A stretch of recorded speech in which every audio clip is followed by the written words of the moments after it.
Every wrestler has their go-to moves, whether it's their signatures, finishers, or setup maneuvers. If you watch a few of a specific wrestler's matches, then you'll know what they are. But there are also some wrestlers who like to take certain moves and include certain spots in their matches, even though they're the ones on the receiving end. In this video, we're going to look at wrestlers who always take specific spots into the ropes and turnbuckles in their matches. Our first entry comes from none other than the excellence of execution, Bret Hart. A staple of so many of the Hitman's matches was his sternum-first bump he took into the turnbuckle. Bret would innovate this spot one night in a match when his back was too sore to bump into the buckle the traditional way. It actually made the turnbuckle bump come across as more realistic and no doubt more painful, giving the impression that Bret caved his chest in each time he did it. It takes a special kind of talent to make an Irish whip into the corner look like a career ender. Fellow Canadian Chris Benoit would adopt the chest first turnbuckle bump into his own matches as a tribute to the Hitman, and Benoit always made sure to hit the move with the same intensity as Bret. Other wrestlers would incorporate this over time, including Bret's brother Owen and even Spike Dudley, who had to add that extra bit of brutality into the spot.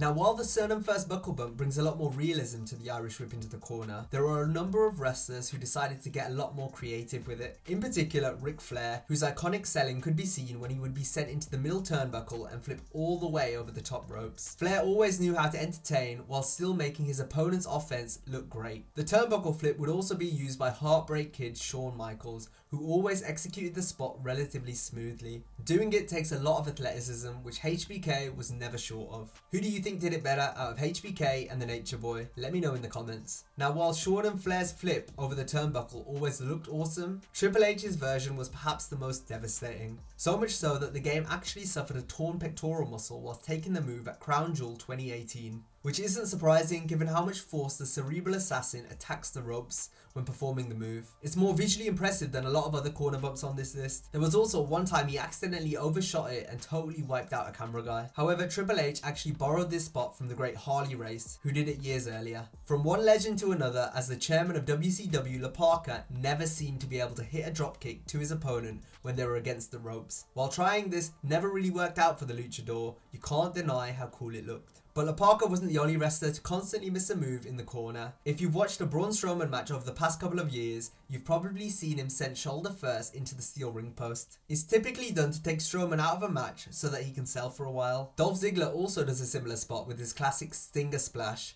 where he tends to miss and plunges head first into the steel post. While getting your shoulder slammed into the post is bad enough, Mr. Perfect would take that one step further. Perfect would find himself getting whipped into the corner and would somehow wind up doing an open-legged baseball slide to crotch himself on the post. Ouch. But you'd expect nothing less, as Perfect was all about selling. If you punched him in the face, he'd go flying through the air, but there was more where that came from, because if you kicked him in the hamstring while he was standing near the ropes, you could make him do a literal backflip. It was a classic bump from Hennig and would later be recreated by his son Curtis Axel, which was a nice touch. When trying to defeat someone the size of Andre the Giant, a go-to spot for wrestlers would be to tie the 8th wonder of the world up in the ropes. Much like we mentioned with Strowman, this was a way for smaller opponents to gain an advantage in the match, or just keep the bigger man down. Mick Foley would experience similar treatment to Andre, when Mick would get caught up in the ropes in a spot he called the Hangman. Every time it was done, Mick looked like he got decapitated, and that's exactly what happened to his ear when he and Vader ran this spot during a match in Germany. The ropes had been overly tightened, which resulted in Mick losing part of his ear, but it could have been much worse. Then of course there's the legendary NESTEA plunge, where Foley stands on the ring apron, waiting to be struck so that he can leap backward, taking a full back bump. While taking a full back bump feels brutal, flying through the ropes onto the floor can look even worse, as ECW semi-regular Chris Hamrick made a career out of a ridiculous bump. He'd rush his opponent and leap at them feet first,